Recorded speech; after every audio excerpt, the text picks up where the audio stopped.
What's up, guys? Dan here for BladeReviews.com. Welcome to my review of the Kershaw Cryo. Of course, this is the collaboration between Rick Hinderer and Kershaw Knives. And this is a highly anticipated little knife because Rick's production and custom knives cost so much money. Kershaw has kind of dubbed this as the Hinderer for the rest of us. This is your everyman's Hinderer, and I paid $32 for it, so it's certainly at a price that nearly everybody can afford. The question is, does it really live up to the Hinderer name? And we're going to attempt to figure that out in this review. Thanks for joining me. To start us off, I've got some quick specifications. The Kershaw Cryo has an overall length of 6.5 inches. It's got a 2 3/4 inch long blade, and it weighs 4.2 ounces. So kind of a chunky little folder. I do have a couple size comparisons. We'll talk a little bit more about the weight down the line.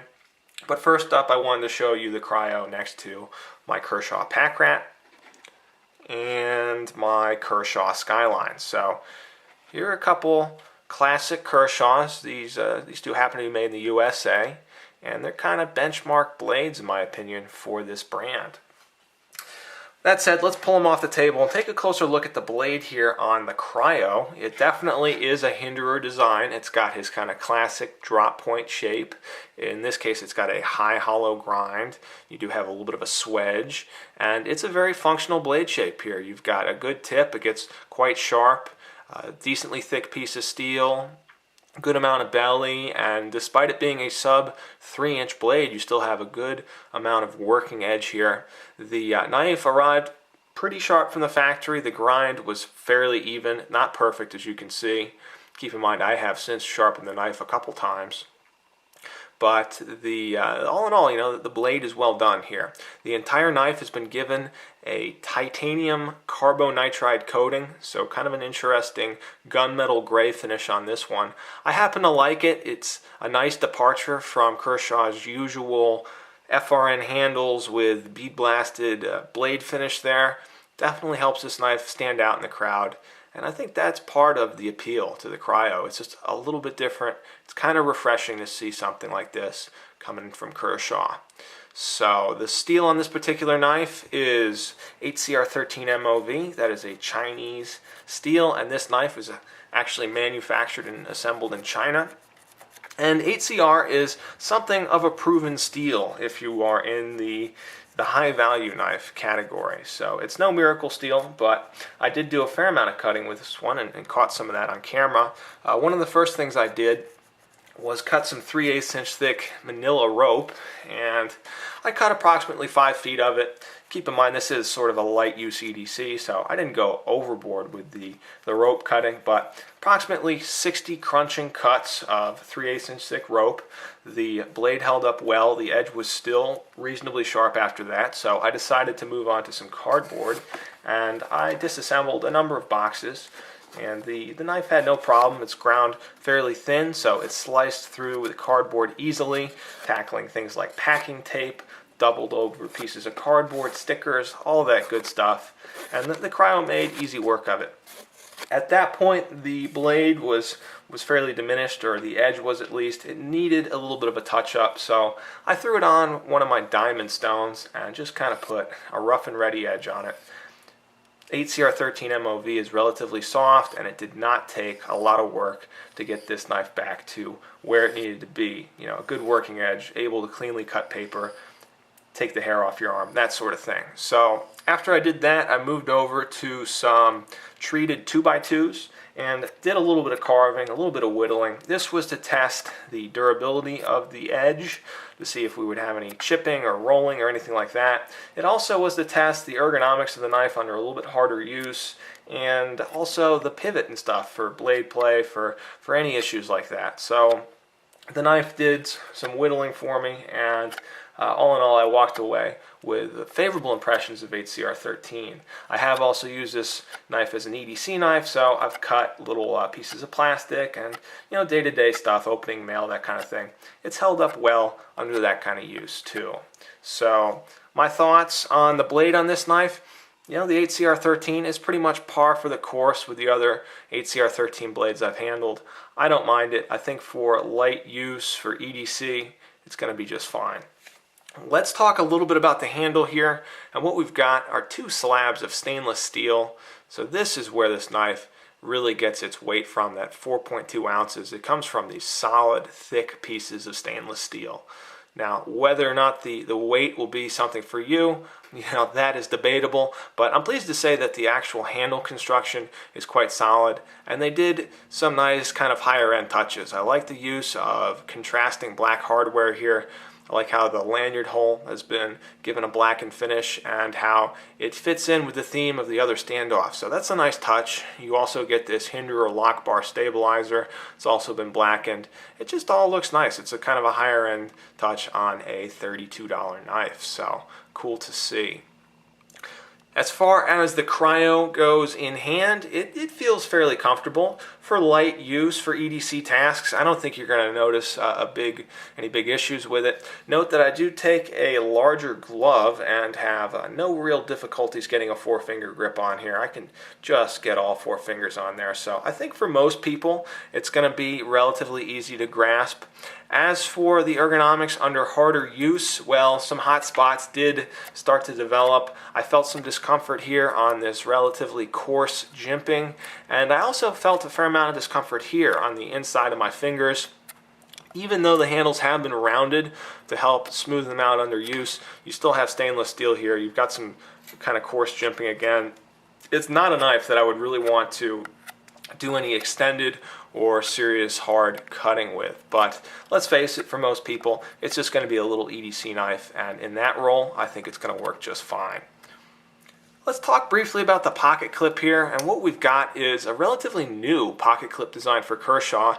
They're rolling this out on a number of their 2012 designs. It is a lowrider pocket clip. It's a fold-over design. It's been blackened, and in this case it has been drilled and tapped for 4 corners carry. So tip up, tip down, right side, left side. Always nice to see, especially on a little budget-friendly folder like this.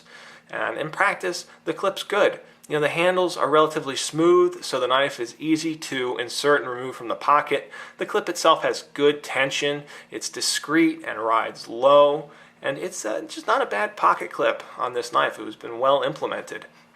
As for how this knife actually carries, for me, I had no problem. It is a 4.2 ounce knife, but on the other hand, I'm a 240-pound guy. If I really cared about weight, I would jump on a treadmill, drop about 20 pounds. That's going to make a much larger difference than going from a 4-ounce pocket knife to a 2-ounce pocket knife. That said, if you are weight conscious, if you don't like heavy knives, if you're an ultralight backpacker, if you're in the military and ounces equal pounds and pounds equals pain, and you got all these systems together, it's just going to be too heavy, and that's okay. I completely understand. So with that said, let's talk a little bit about the deployment. You've got a couple different options here, at least on paper. You've got these thumb studs, and unfortunately the thumb studs are all but completely worthless. I cannot get this knife open with the thumb studs, at least traditionally. I can't actually use my middle finger here and sort of spider flick the knife open from behind, and that's kind of cool, but really that's not how the thumb studs were designed to be implemented, I think, and really they weren't implemented at all here. Thumb studs, they don't act as backstops, they don't act as stops here to keep the blade from banging into the standoff. So I don't know what Kershaw was thinking with this. It really screams half-baked to me, and is perhaps my biggest grievance with a knife. It's just kind of a gross miscalculation, and frankly I don't get it. So you got those thumb studs. You also thankfully have a flipper here, and the flipper is easy to get at, and the knife springs to life when you press on it, because there is literally a spring inside this knife. Yes, it is an assisted opener making use of Kershaw's Ken Onion designed speed-safe technology. Now for a little knife like this, I actually do like the assisted opening feature. I know it's not going to be for everybody, but I find this one a little small, so difficult to orient straight out of the pocket. It's nice knowing that if you press down on this flipper, it's going to open up regardless. I don't know, that's just me. I find it convenient. If you're not a fan of the speed-safe assisted opening technology, or if your speed-safe happens to rattle a little bit, there is a torsion bar inside that is notorious for rattling around. Well, you can dismantle the knife and either put some grease on the torsion bar, which is exactly what I had to do with this one, or you can remove the torsion bar completely and use this as a de-assisted knife. There is a ball detent, so it leads me to believe that you will probably be able to use this one unassisted. Keep in mind, I haven't done that personally. As for lockup, well, what we have here is a frame lock, which isn't surprising since this is a Hinderer designed folding knife. My frame lock engages nice and early, which is really cool to see, especially on an inexpensive knife like this. A lockup is pretty good. There's a little bit of side-to-side play, and that is especially apparent after you really start cutting with the knife, at least on this particular one. I can tighten it down and get some of the play out, but what will happen is the blade centering will kind of get off kilter on mine. You can see it's slightly off center, but plenty acceptable in my book. If I were to tighten down the pivot, it would nudge closer to the handle there, and as you can see, it's already pretty close. So the fit and finish on this one could use a little bit of work, but the lockup and deployment, totally acceptable in my opinion. Alright, so let's wrap this up and talk about our final thoughts on the Kershaw Cryo. All things considered, for a $32 knife, there's a lot of stuff I actually do like about the Cryo. I generally think it's a good knife for the money.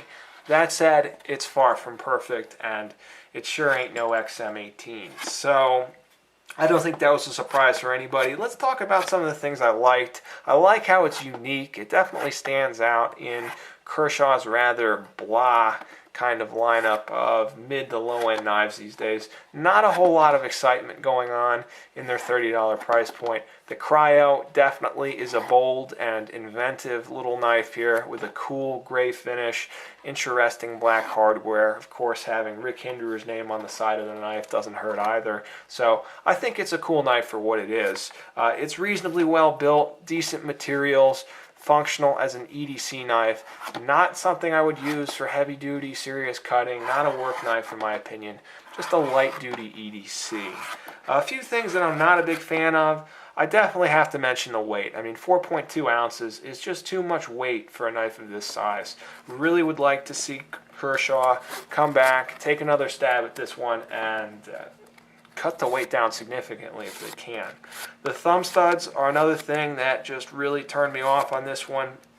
They're totally unnecessary. They serve no function at all. They really shouldn't be on the knife. It's a real head scratcher. Finally, the overall fit and finish, it's okay. You got the kind of blade centering issues. Lockup is all right. I imagine as Kershaw continues to make this knife, they'll kind of smooth out some of those details. But it's just something to consider. Don't expect a perfectly centered blade or rock solid lockup after you've done some serious cutting with this knife. All things considered though, I do like the Cryo for what it is, and that's a $32 folder. I wouldn't pay any more than what I paid. And to be honest, I wouldn't say this is a $10 or a $15 knife either. I think $30 is a fair price. So there you go. That's my review of the Kershaw Cryo, guys. Let me know if you have any comments or questions. Thank you, as always, for watching. And take care, guys. Take care, and I'll talk to you soon in the form of another knife review.